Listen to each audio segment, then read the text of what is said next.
In the grim darkness of the far future, there is only war.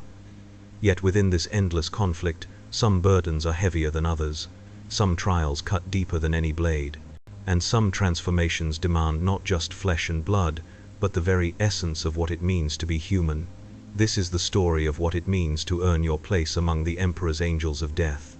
This is the brutal journey from mortal flesh to ceramite-clad warrior. This is what it's like to be a Space Marine scout, proving your worthiness to wear power armor in the endless darkness of the 41st millennium. The rain falls like liquid obsidian against the cracked ferrocrete of Hive Tertius's Undercity.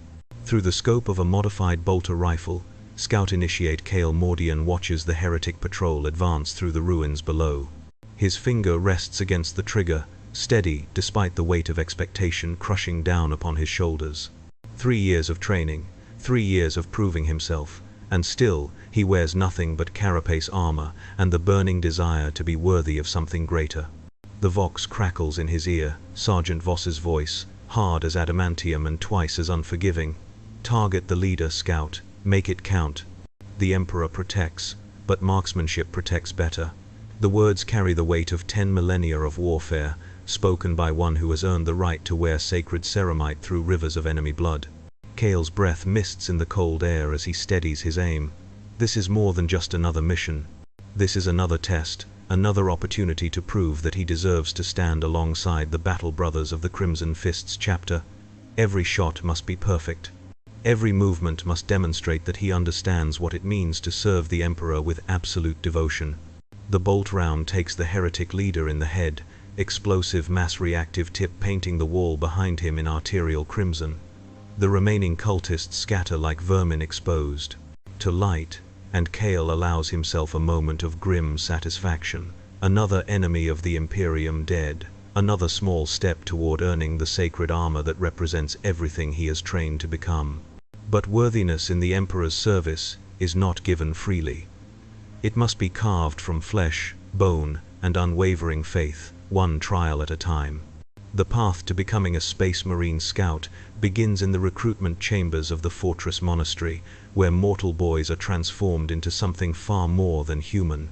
The Crimson Fists, like all loyal chapters of the Adeptus Astartes, draw their recruits from the most promising candidates across their recruiting worlds.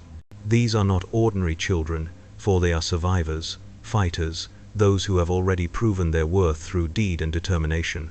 Kale remembers his own recruitment from the gang wars of Rin's World's Underhive. At 14 Terran Standard years, he had already killed 6 men in defense of his settlement. When the chaplains came searching for new blood, he stood tall among the aspirants, unflinching under their skull-faced gaze. The genetic compatibility tests, the psychological evaluations, the brutal trials that separated the worthy from the weak, all led to this moment.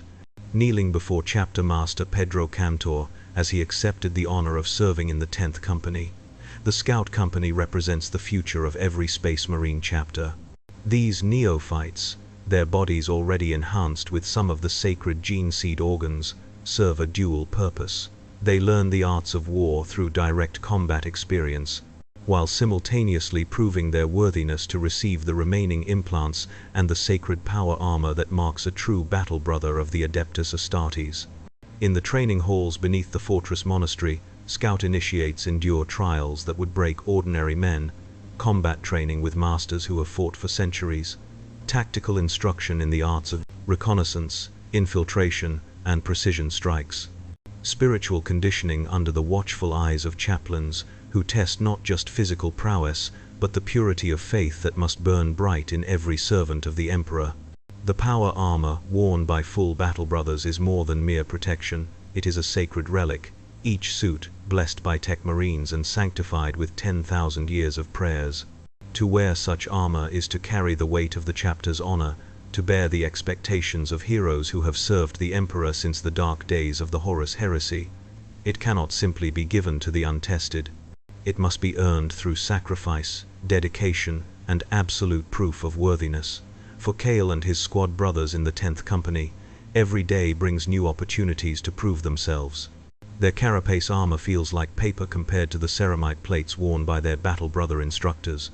Their weapons, while lethal, lack the blessed machine spirits and sacred runes of full Astartes wargear. They are powerful beyond mortal understanding, yet still shadows of what they might become. The fortress monastery never sleeps, and neither do its scout companies. Dawn brings physical conditioning that pushes enhanced bodies to their absolute limits. Obstacle courses designed to test agility, strength, and tactical thinking. Firing ranges where precision becomes as natural as breathing. Meditation chambers, where the chaplains forge spirits of pure adamantine through prayer, catechism, and the sacred rituals of the Imperial Creed. But it is in the field that scouts truly prove their worth. For in learning to earn their armor, they learn what it means to serve the Emperor. Cale's first combat deployment came 3 months after joining the scout company. The mission briefing in the chapter's strategium felt surreal, standing beside veteran sergeants whose scars told stories of 1,000 battles, receiving orders that would determine not just the success of the operation, but his own worthiness to continue serving the chapter.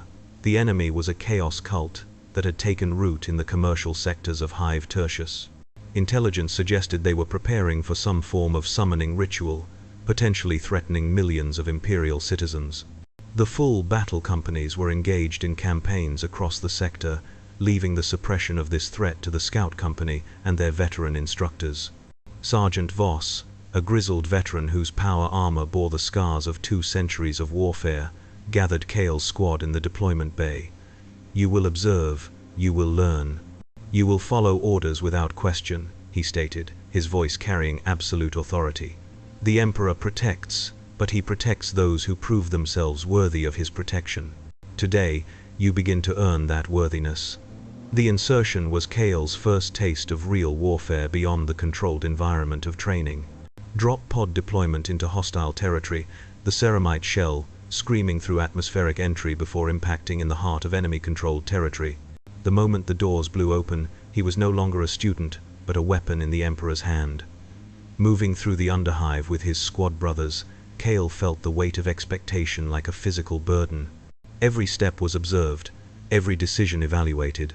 The veteran sergeants watched from the shadows, ready to intervene if the scouts proved inadequate, but hoping to see the next generation of battle brothers prove themselves worthy of trust. The first firefight was brutal and swift. Cultists emerged from prepared positions, las fire and autogun rounds sparking off carapace armor and ferrocrete walls. Cale's training took over: target acquisition, breathing control, trigger discipline. His bolt pistol bucked in his hand as he put rounds into enemy combatants, watching them fall with the grim satisfaction of duty performed. Yet it was not the killing that marked his worth, but what came after. Brother Scout Matthias took a last round through the shoulder, burning through carapace and into enhanced flesh beneath. Without hesitation, Cale moved to provide covering fire, while another squad brother administered combat stimulants and sealed the wound. The mission continued, but something had changed. He had placed the welfare of his brothers above his own safety, acting not for glory or recognition, but from the bonds of brotherhood that bind the Adeptus Astartes together.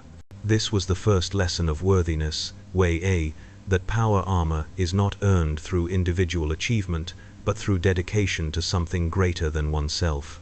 The daily existence of a scout is built around the doctrine of reconnaissance and rapid strike warfare. Where full battle brothers advance like armored fists, scouts move like shadows, gathering intelligence and striking at enemy weak points with surgical precision.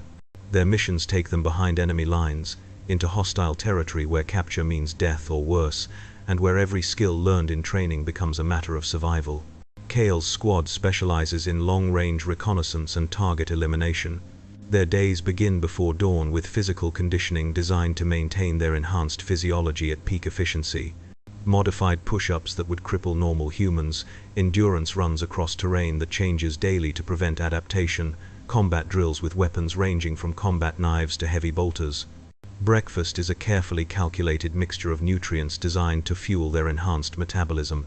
Even eating becomes a lesson in discipline, NBC, portion control, proper nutrition, the understanding that their bodies are weapons to be maintained rather than vessels for pleasure.